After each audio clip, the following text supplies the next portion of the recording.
It all started on what should have been a normal family Easter Sunday. It's the kind of crisp New England spring morning where hope feels tangible, like you can reach out and grab it with both hands. Before we jump back in, tell us where you're tuning in from. And if this story touches you, make sure you're subscribed, because tomorrow, I've saved something extra special for you. The cherry blossoms were just beginning to bloom outside my small but immaculate apartment in Providence. I stood in front of the mirror, smoothing down the front of my navy blue dress, a knot of anxiety tightening in my stomach.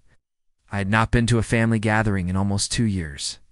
Not since the infamous Thanksgiving when my father, Charles Montgomery, CEO of Montgomery Financial Services, had made it abundantly clear that my career choice was an embarrassment to the family name. But my grandmother had personally called her, voice fragile but determined, insisting that I come to Easter dinner. Families should be together on holidays, she had said.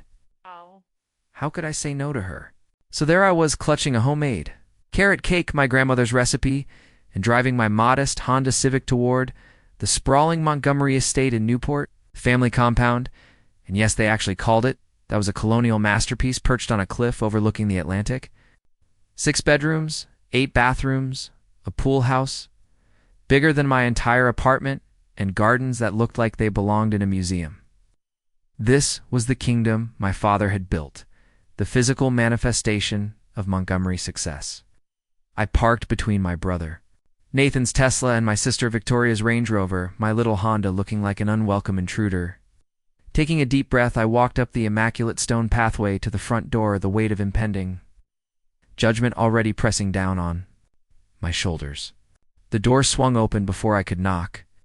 My mother, Evelyn Montgomery, stood framed in the doorway, her silver blonde hair perfectly coiffed, not a strand out of place. Her face was a masterpiece of cosmetic subtlety, expensive enough that you could not tell exactly what she had done, just that she looked 20 years younger than her actual age. "Julie," she said, her voice carrying the practiced warmth of someone greeting a distant acquaintance rather than her own daughter. "You are here." Her eyes flicked down to my dress, assessing its quality with a single sweep before landing on the cake container in my hands. "Oh, you baked." She said the word like I had brought roadkill to the dinner table. "Grandma's recipe," I explained, forcing a smile. "I thought it would be nice." "How thoughtful," she replied, stepping aside to let me in. "The caterer has already prepared a selection of desserts, but I am sure we can find room for it somewhere." The house was exactly as I remembered it, impeccably decorated, sterile, and cold, despite the numerous heating vents.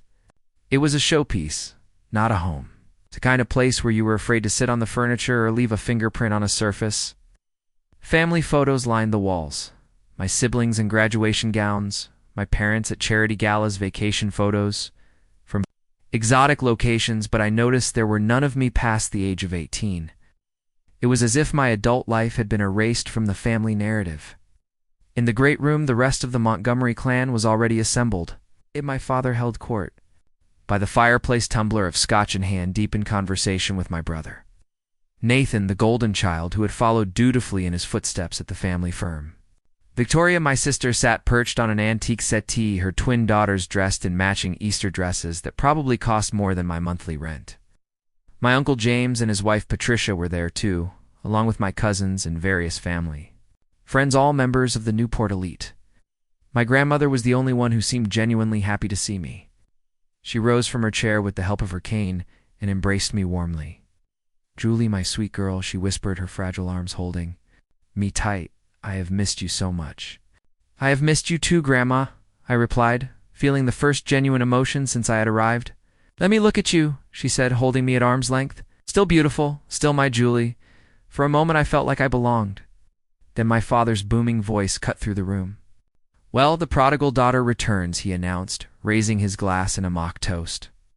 "To what do we owe the pleasure, Julie? Financial journalism not paying the bills these days?"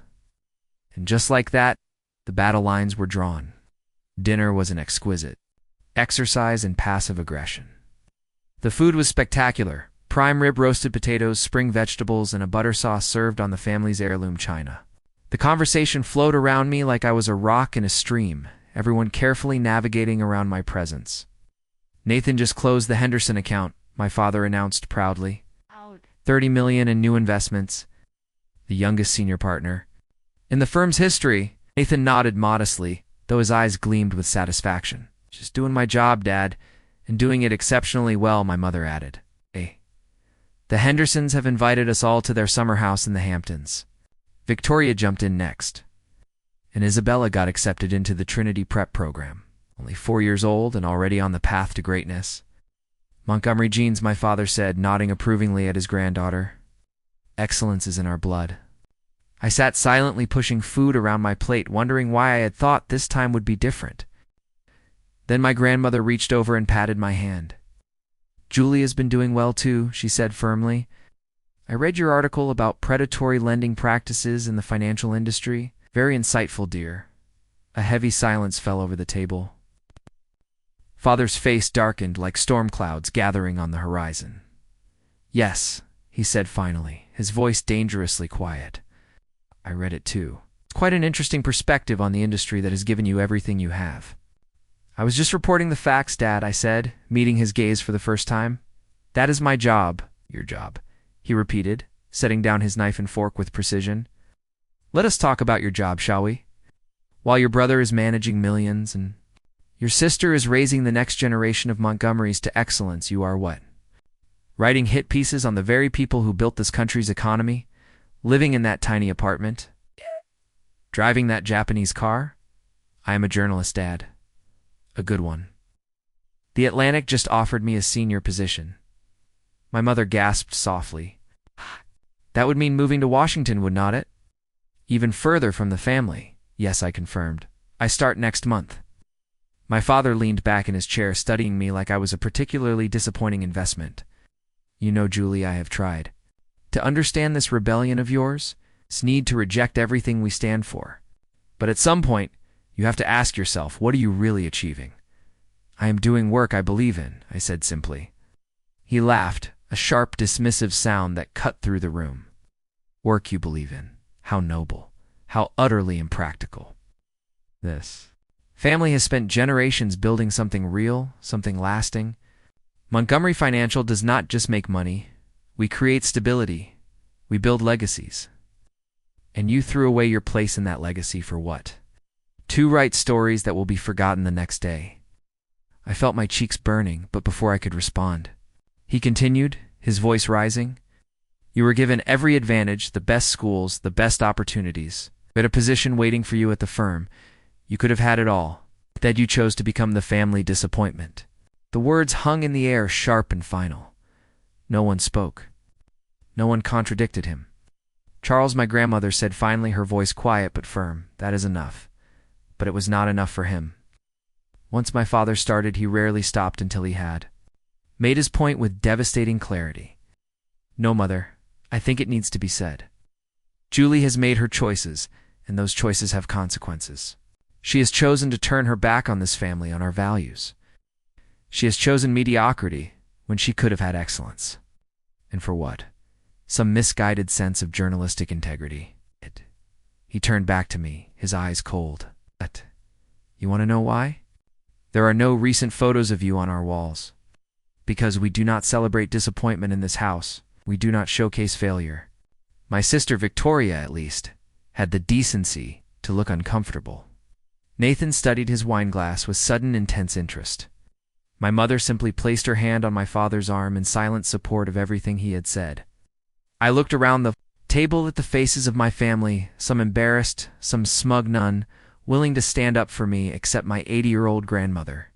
And in that moment, something broke inside me. Not my spirit, but the chains that had kept me tethered to their approval. For so long, I stood up slowly, placing my napkin beside my half-eaten meal. Thank you for dinner, I said, my voice steadier than I felt. Grandma, I will call you tomorrow. Julie, do not be dramatic, my mother sighed. Sit down and finish your meal. Moving toward the door, gathering my coat and purse. My father did not even look up, already resuming his conversation with Nathan, as if my departure was too insignificant to acknowledge. Only my grandmother called after me, her voice breaking slightly. Julie, please stay. I turned back just for a moment. I love you, Grandma. But I can't stay where I'm not wanted. So I walked out the door into the cool spring evening. the weight of their judgment still pressing on my shoulders. I had no idea that in exactly 3 months, this entire, carefully constructed world of wealth and pretension would come crashing down around them. I had no idea that my pursuit of mediocrity was about to expose the rot at the heart of the Montgomery legacy. I drove home in silence. No music, no podcasts, just the sound of my own thoughts crashing against each other like waves in a storm. By the time I reached my apartment, my hands had stopped shaking and a strange calm had settled over me. I kicked off my heels, hung up my disappointing dress, and poured myself a generous glass of wine. Then I did something I'd never done before. I opened my laptop and began typing an email to my editor at the Providence Journal. Subject: Potential Investigation, Montgomery Financial Services, James. I think I'm ready to look into those anonymous tips about Montgomery Financial we received last month. Let's meet Monday morning to discuss.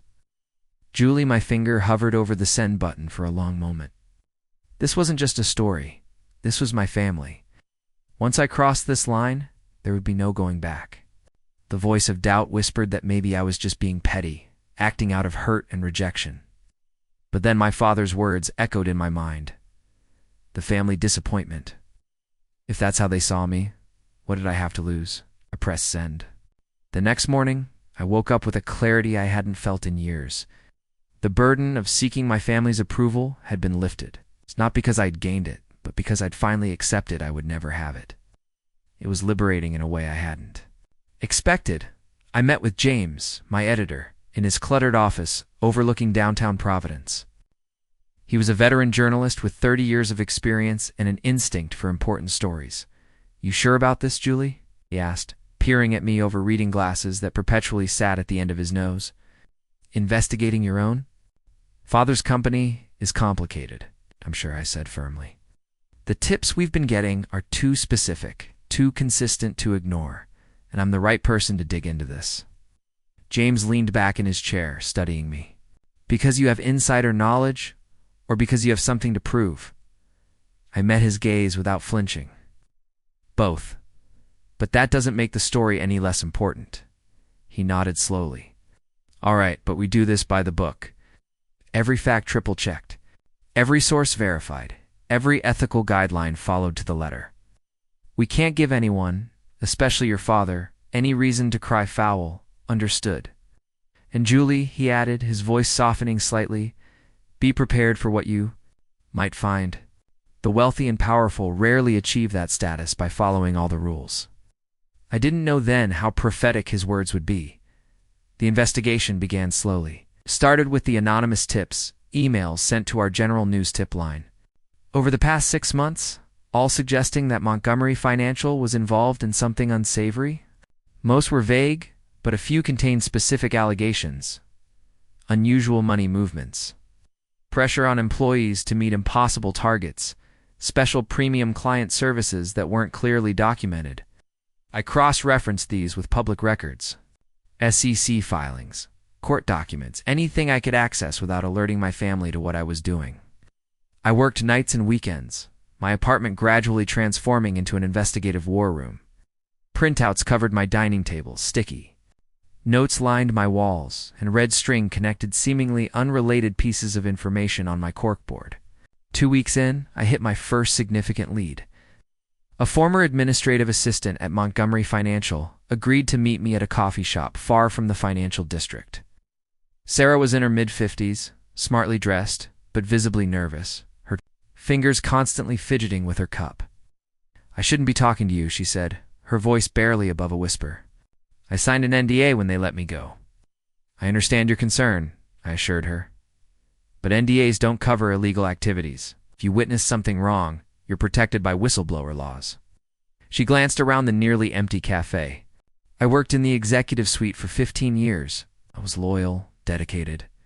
Then last year I started noticing strange meetings, not on the official calendar. Your father and brother would meet with these men, not the usual clients. They spoke Russian, sometimes Chinese. International clients aren't unusual in finance," I pointed out. "These weren't normal client meetings," Sarah insisted. "Paperwork, no assistance allowed. Conference rooms swept for bugs beforehand. And afterwards, large transfers would go through, but they wouldn't be processed like normal transactions. How were they different? They'd go through a series of offshore accounts first. I only saw this because I was sometimes asked to handle the confirmation codes. When I asked your brother about the unusual routing, he said it was tax efficiency. Strategies for ultra-high net worth clients. As she leaned forward. But one time I accidentally saw a name on one of the accounts. I looked it up later. It was a Russian oligarch under sanctions. We shouldn't have been doing any business with him at all. My stomach tightened. Do you have any documentation of this? She shook her head. That's why they fired me. I asked too many questions, but she hesitated, then reached into her purse and slid a small piece of paper across the table. This is the name of the internal accounting system they use for these special transactions. It's completely separate from the main company records. The paper had a single word written on it. Prometheus. Thank you, Sarah, I said carefully, pocketing the note. This is helpful. There's one more thing, she said, her voice dropping even lower. Your brother Nathan is not just following your father's lead. Some of these new arrangements were his idea. He's ambitious, Julie. Maybe even more than your father. As I left the cafe, my mind was racing. This was potentially huge. A respected financial institution potentially facilitating transactions for sanctioned individuals, possibly money laundering. But it was also still circumstantial. I needed more. Over the next few weeks, I developed more sources. A junior analyst who'd quit after being asked to prepare reports with dual numbers, a compliance officer who'd been overruled when raising red flags, an IT specialist who'd helped set up the separate Prometheus system but hadn't known its purpose. Piece by piece, a disturbing picture began to emerge. Montgomery Financial appeared to be running a sophisticated operation to help wealthy clients from Russia. China and several Middle Eastern countries move money into American real estate and businesses, bypassing sanctions and avoiding regulatory scrutiny. And at the center of it all were my father and brother. I worked methodically, building a solid foundation of evidence. I was careful to maintain journalistic distance, treating this like any other investigation. But at night, alone in my apartment, I couldn't help but feel the painful irony. Family that had rejected me for lacking their moral clarity in business. Acumen was potentially engaged in criminal activity on a massive scale. About 6 weeks into my investigation, I received an unexpected call from my grandmother. Julie, dear, her voice sounded tired, concerned. I haven't heard from you since Easter. Are you all right? I'm fine, Grandma, I said, instantly feeling guilty for neglecting her. Just busy with work. I'm sorry I haven't called. It's all right. I understand you need your space after what happened. She paused. Your father can be difficult, stubborn, but he loves you in his way. I bit back the retort that rose to my lips. There was no point arguing with her about my father's capacity for love. How are you feeling? I asked instead. Is your arthritis any better? Oh, I'm fine, dear. Just an old woman with creaky joints. Another pause. Julie, there's something else. I'm worried about your father. My attention sharpened. Why? What's wrong? I'm not sure exactly, he seems. Yes. More than usual. Your mother mentioned they've been arguing. And last week, when I stopped by the house, I overheard him on the phone. He sounded afraid. Julie, I've never heard your father sound afraid before. My mind raced with possibilities. Had someone tipped him off about my investigation? There was. The pressure coming from somewhere else? I'm sure it's just business stress, Grandma, I said, trying to sound reassuring. The markets have been volatile. Perhaps she said, but she didn't sound convinced. Julie, whatever's happening between you and your father, be careful. Family conflicts have a way of leaving scars that never fully heal. After we hung up, I stared at my investigation board, trying to see it with fresh eyes. My grandmother's concern had rattled me more than I wanted to admit. For the first time, I forced myself to confront a difficult question. What was I really hoping to achieve with this investigation? Was I pursuing an important story that needed to be told, or was I simply seeking revenge against a family that had rejected me? Was I a journalist doing her job, or a wounded daughter looking to inflict pain? I didn't sleep well that night, or the night after. But in the end, I decided that my motivations, while worth examining, didn't change the facts. If Montgomery Financial was breaking the law, the public deserved to know, regardless of my personal connection to the story. The breakthrough came from an unexpected source. A junior IT technician at Montgomery Financial reached out through an encrypted messaging app. He'd been tasked with doing routine maintenance on the Prometheus system and had discovered something disturbing. It's not just a parallel accounting system, he explained, when we met in a park far from his office. He was young, barely out of college, clearly terrified, but also determined. It's designed to create false documentation, fake investment records, backdated transactions, artificial client profiles, all to make certain money movements look legitimate when they're not. Can you prove this? I asked, trying to keep my excitement in check. He hesitated, then passed me a thumb drive.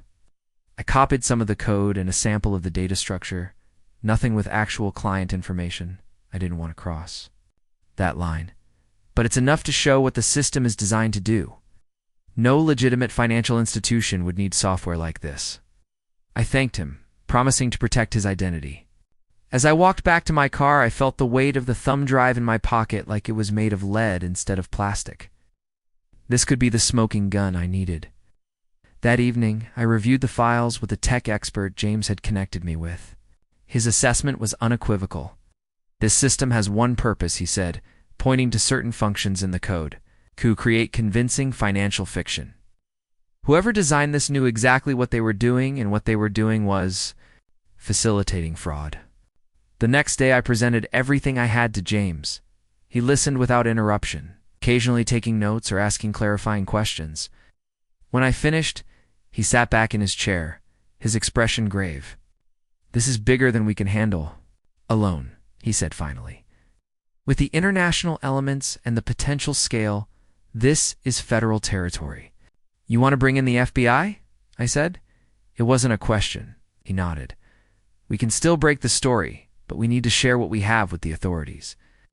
This goes beyond financial regulations. We're potentially looking at sanctions, violations, international money laundering, maybe even connections to organized crime or terrorism financing." I knew he was right, but the thought of federal agents investigating my family made my stomach churn. Once that machine started moving, I couldn't control where it would stop. "They're my family, James," I said quietly. "I know," he replied, his voice gentle but firm. "But you're a journalist first. You started this investigation because you believed the public deserved to know the truth. That hasn't changed." The next morning, we had a meeting with 2 FBI agents in a conference room at the Providence Journal. They were surprisingly young, a man and a woman in crisp suits, who introduced themselves as Special Agents Russo and Chen. They listened intently as I walked them through everything I'd discovered, occasionally exchanging glances but revealing nothing in their expressions. When I finished, Agent Russo spoke first.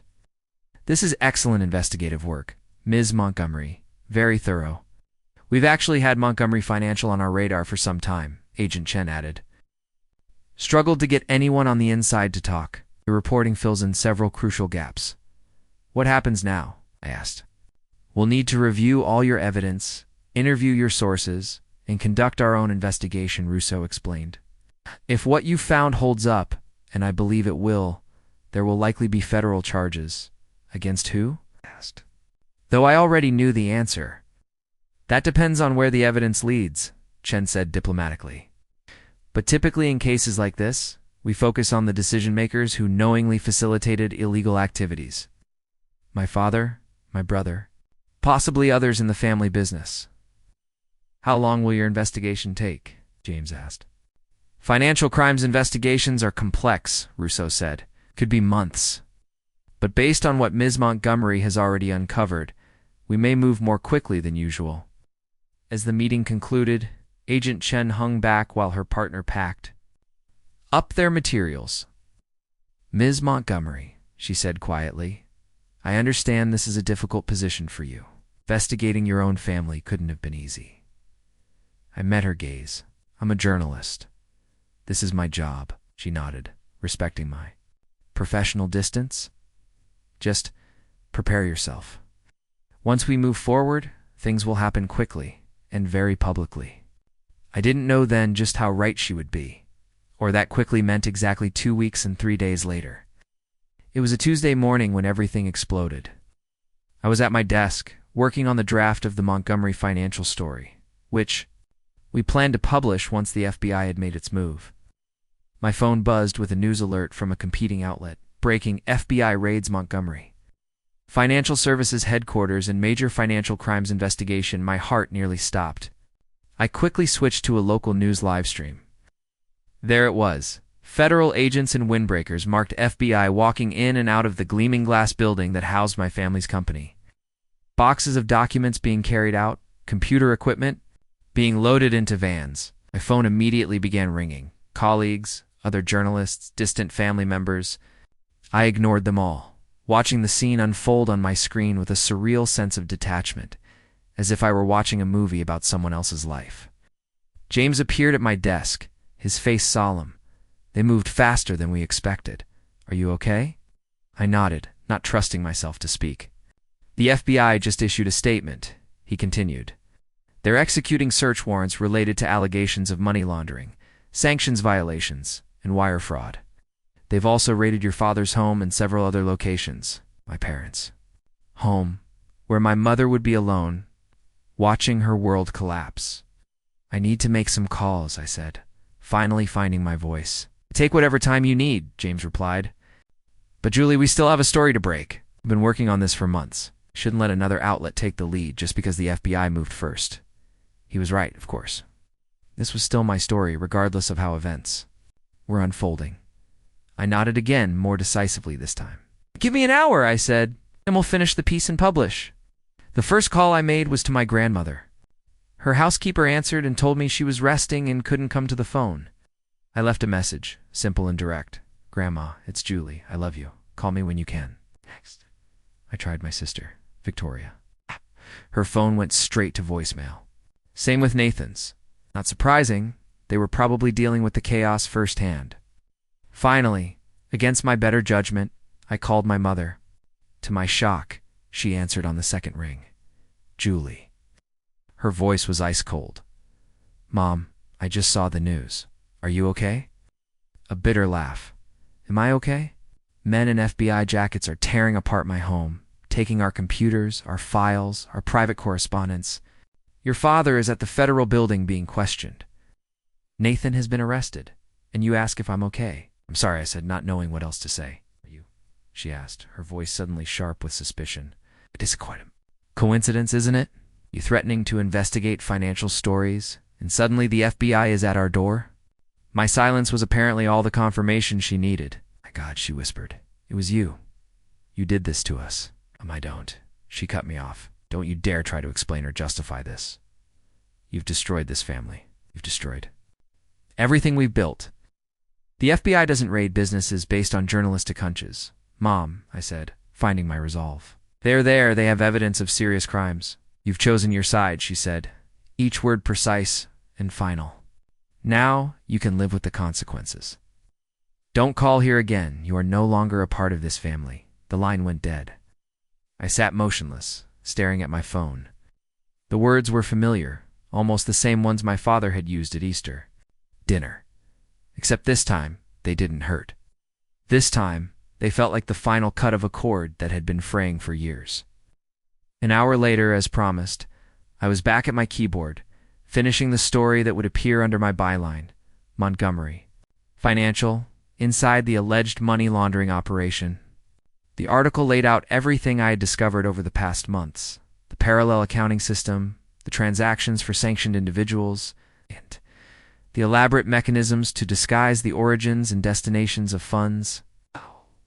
It included statements from former employees, technical explanations of how the fraud was perpetrated, and context about the broader implications for the financial industry. What it didn't include was any mention of my personal connection to the Montgomery family. James and I had agreed this wasn't about me or my relationship with my family.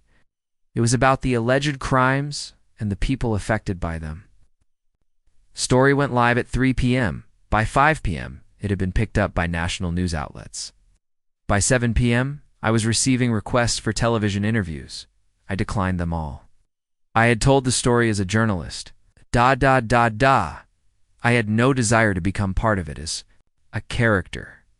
That night, alone in my apartment, I opened a bottle of wine and sat on my small balcony, watching the sunset over Providence. My phone continued to buzz with notifications, calls, and messages, but I ignored them all. Instead, I thought about what my grandmother had said about family conflicts leaving scars that never fully heal. She was right, of course. There would be scars from this, deep ones. But sometimes I reflected wounds need to be opened and cleaned before they can properly heal. Sometimes the truth, painful as it might be, is the only path to genuine resolution. As darkness fell, I made a decision. Whatever happened next, whatever charges were filed, whatever trials might come, I would cover it all with the same journalistic integrity I'd brought to the initial investigation. Not as a vengeful daughter, but as a reporter committed to the truth. 'Cause in the end, that's who I was.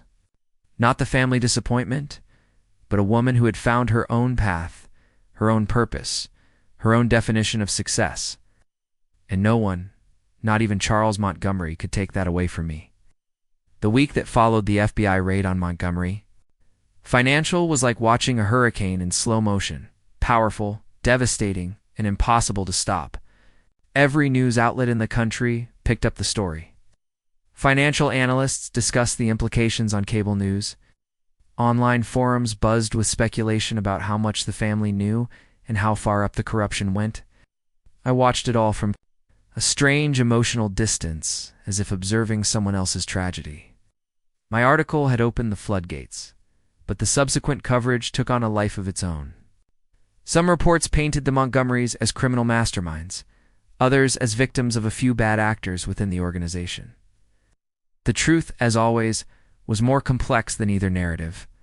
On day 3 of the media frenzy, my editor James called me into his office. His desk was covered with newspapers, all featuring variations of my story on their front pages. "The Washington Post wants to syndicate your piece," he said without preamble. "And the New York Times is asking if you'd write an opinion column about financial regulation enforcement." I stared at him, trying to process what he was saying. Are these serious offers or just fishing expeditions? Dead serious. He slid a folder across his desk.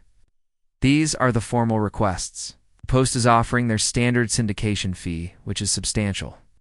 The Times column would be a one-off, but it could lead to more." "I don't know, James," I said, not touching the folder. "Writing an opinion piece seems like crossing a line. I'm a reporter, not an advocate." "You're also the journalist who broke one of the biggest financial crime stories of the year," he pointed out. "Your perspective has value." I hesitated. Thinking about the implications, I need to be careful. People already think I had a vendetta because of my last name. "Which is exactly why you should write the column," James insisted. "Address the elephant in the room head on. Talk about the challenges of reporting on powerful interests, especially when they're connected to you personally.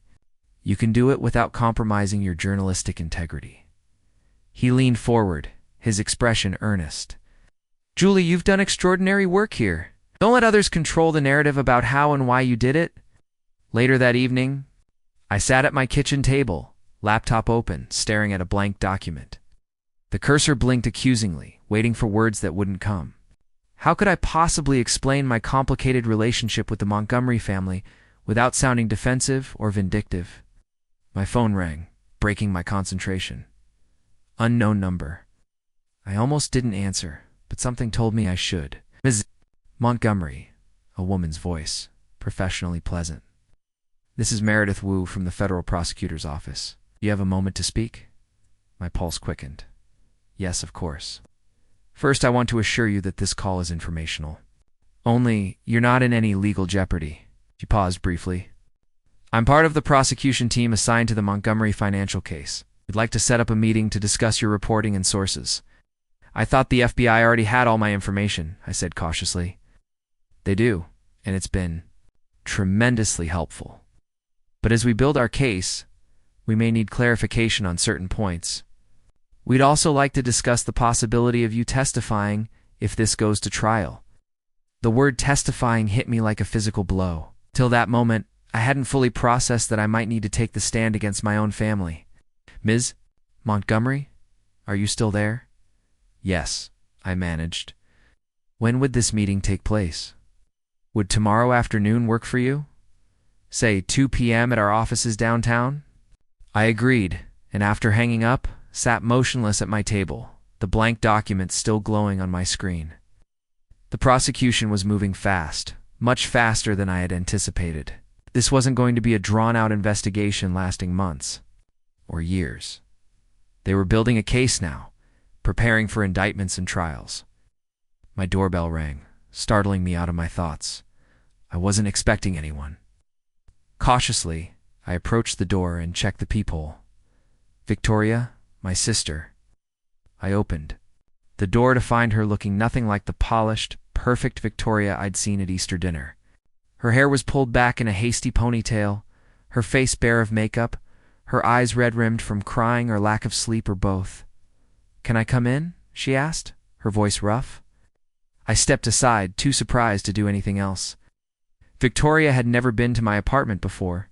She'd always acted as if my chosen lifestyle was somehow contagious. A middle-class virus she might catch if she got too close. Walked in, taking in my modest living space with a quick glance that revealed nothing about her thoughts. "Would you like something to drink?" I offered, falling back on basic hospitality in the absence of knowing what else to do. "Water? Wine? I might have some tea?" "No," she said abruptly, then seemed to reconsider.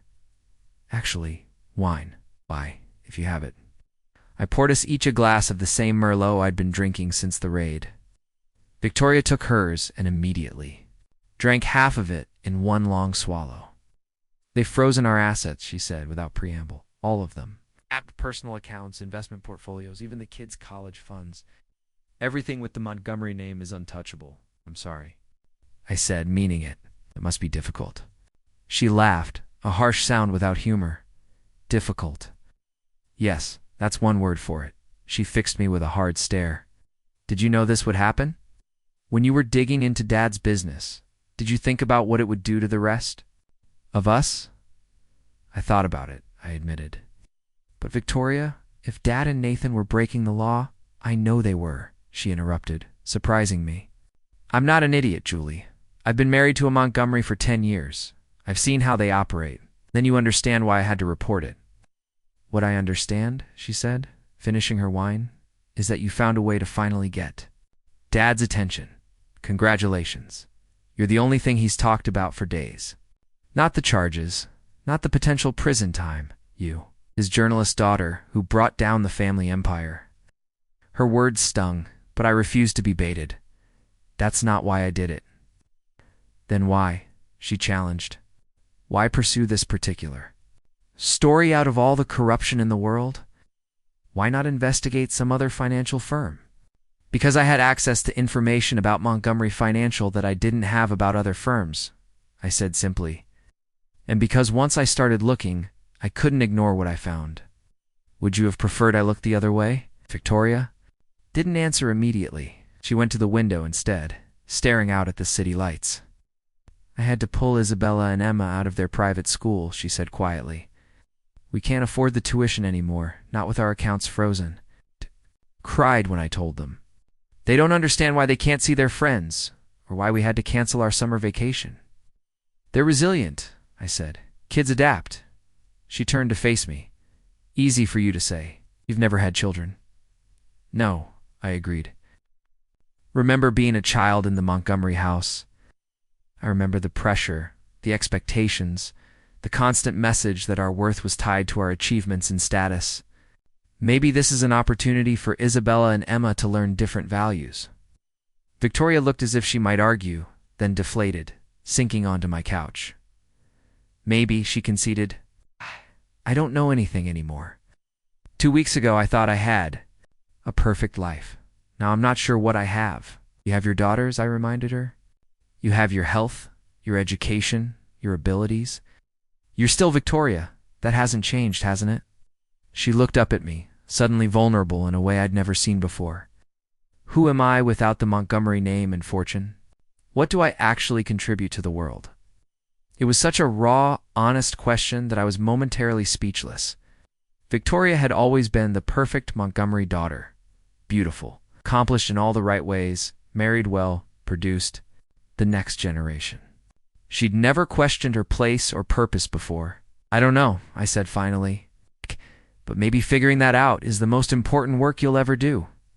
She nodded slowly, considering my words. Then she reached for her purse. I should go. Mark will be wondering where I am. She stood to leave. She hesitated, then asked, Have you heard from Grandma? No, I admitted. I've called, but she hasn't picked up. I'm worried about her. She's staying with Aunt Patricia, Victoria said. She's physically fine, but this has been hard on her. Family disgrace, the public spectacle. It's everything she was raised to avoid. Will you tell her? I asked about her. Tell her I love her? Victoria studied me for a long moment. You know, for what it's worth, I don't think you did this to hurt us. I think you did it because it's who you are, the Montgomery who couldn't look the other way. She gave me a small, sad smile. In a strange way that makes you the most honest member of the family. After she left, I returned to my laptop, the cursor still blinking on that blank document. But now I knew what I needed to write, not a defense of my reporting or an explanation of my methods, but something more fundamental, a reflection on what it means to pursue truth even, when that pursuit comes at great personal cost. I titled the piece, When the Story is Your Family: Reflections on Journalism and Personal Integrity. I wrote through the night, the words flowing easier than I had expected. I wrote about growing up in a family that valued appearance over substance, about the courage it takes to question powerful institutions, about the complex emotions of watching people you love face consequences for their actions. I did not vilify my family or portray myself as a hero, simply told the truth as I experienced it. When I finally sent the draft to the Times at dawn, I felt lighter somehow, as if putting the words on the page had released something that had been trapped inside me for years. The meeting with the federal prosecutors the next afternoon was intense but professional. 3 attorneys and an FBI agent questioned me for hours about my reporting, my sources, and the evidence I had gathered. They were particularly interested in the Prometheus system and the former employees who had spoken to me. Your work on this has been invaluable, Ms. Montgomery, said Meredith Wu, the prosecutor who had called me. We had suspicions about Montgomery Financial for some time, but we could not get the internal access we needed. What happens next? I asked. We are presenting evidence to a grand jury next week, she explained. Based on what we already have, we expect indictments to follow shortly after. For my father and brother. She nodded. Montgomery will almost certainly face multiple federal charges.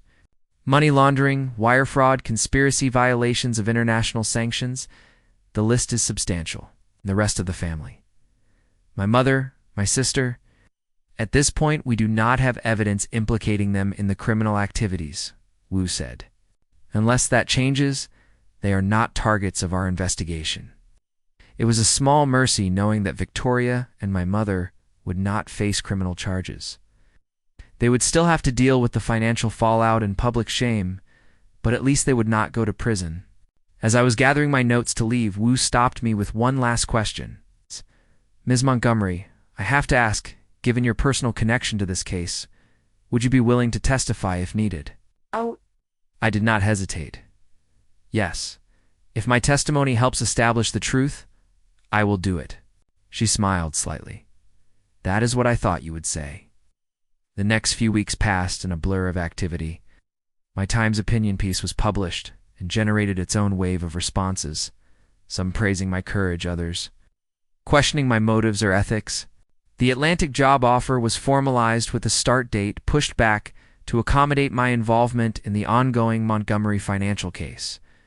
The grand jury returned indictments against my father, my brother, and 3 other executives at the firm. The charges were even more extensive than I had anticipated. 27 counts in total, including conspiracy to commit money laundering, bank fraud, wire fraud, tax evasion, and violations of the International Emergency Economic Powers Act. If convicted, on all counts, my father and brother could each face decades in prison. The day the indictments were announced, I received an unexpected visitor at the Providence Journal offices. I was at my desk finishing an update on the case when the receptionist called to say someone was asking for me in the lobby. They would not give a name, she said. Just said it was family business. Cautiously, I went to the lobby, half expecting to find my mother or perhaps another angry relative.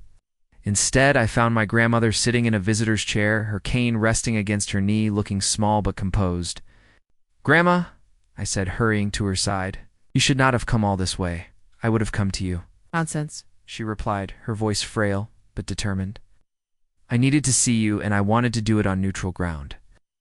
I led her to a small conference room where we could talk privately. Once seated, she reached out and took my hand in hers, her skin paper-thin but her grip surprisingly strong. "I want you to know," she began, "that I do not blame you for any of this. What Charles and Nathan did was wrong. The fact that they did it in the family name makes it worse, not better." Relief washed over me. "Thank you," I said simply. "It means a lot coming from you. Grandfather built that company on principles," she continued. "Integrity, honesty, service to clients. Somewhere along the way, your father lost sight of those values. He began to think the Montgomery name was a shield that could protect him from consequences." She shook her head sadly. "No name, no matter how prestigious, should protect someone from the truth." "Mom thinks I've betrayed the family," I said quietly. "Evelyn will come around," my grandmother said, though she did not sound entirely convinced. She has built her whole identity around being Charles Montgomery's wife. It will take time for her to see herself as anything else. And Victoria, they will manage. Victoria is stronger than she knows." She squeezed my hand. "You all are." We sat in comfortable silence for a moment, then she fixed me with her clear, wise eyes. "Julie, I came here today to tell you something important. You did not destroy this family. Charles and Nathan did that when they chose to break the law. All you did was refuse to be complicit in the cover-up." "I never wanted it to come to this," I admitted. "I just could not ignore what I was finding." "Of course you could not," she said with surprising fierceness. "You are a Montgomery too, whether they acknowledge it or not. And the true Montgomery legacy is not wealth or status. It is standing up for what is right, even when it is difficult. Your grandfather understood that. Somewhere along the way, your father forgot." She reached into her purse and pulled out a small velvet box. "I want you to have this." Inside was a simple gold locket on a delicate chain. I recognized it immediately, my grandfather's gift to her on their wedding day. "Grandma, I cannot take this," I protested. "You can, and you will," she insisted. "It is not just a piece of jewelry, Julie. It is a reminder that integrity is the true family heirloom, more valuable than any fortune." She closed my fingers around the box. "I am proud of you. No matter what happens next, remember that." As she prepared to leave, she had one more piece of advice. "The road ahead will not be easy. There will be a trial testimony, more public scrutiny. Through it all, remember who you are. Not just a Montgomery, not just a journalist, but Julie, a woman of principle who had the courage to stand up for the truth." After she left, I sat alone in the conference room holding the locket and thinking about legacy. The Montgomery name had been both a blessing and a burden throughout my life, opening doors but also imposing expectations, providing privileges but demanding conformity in return. Now that name was tarnished in the public eye, associated with financial crimes and corruption, rather than success and prestige. Yet paradoxically, I felt more connected to the true Montgomery legacy, as my grandmother defined it, than ever before. My phone buzzed with a text from James. FBI press conference starting. TV in the break room. I hurried to join my colleagues gathered around the screen. Agent Chen, whom I had met at our initial meeting, stood at a podium flanked by American flags, addressing a room full of reporters. "Today's indictments represent the culmination of months of careful investigation," she was saying. The scheme orchestrated by the leadership of Montgomery Financial involved millions of dollars, moving through a sophisticated network of shell companies and offshore accounts, ultimately helping sanctioned individuals access the U.S. financial system illegally. A reporter called out, "Agent Chen, would you characterize this as one of the largest financial crime cases in recent years?" "In terms of scope and sophistication, yes," she replied. "What makes this case particularly significant is not just the dollar amounts involved, but the deliberate nature of the violations.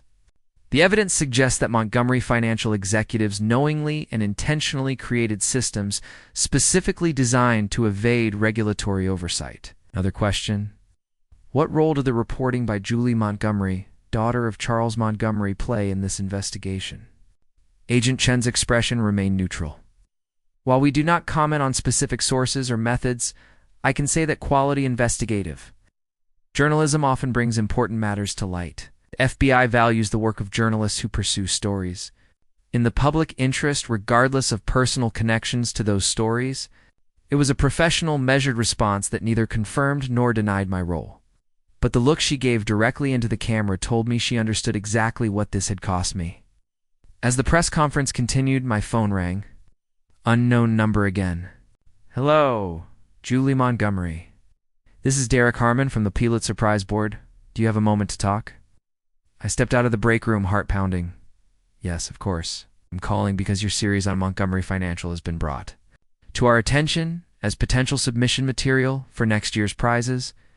Up next, you've got 2 more standout stories right on your screen. If this one hit the mark, you won't want to pass these up. Just click and check them out. And don't forget to subscribe and turn on the notification bell so you don't miss any upload from us.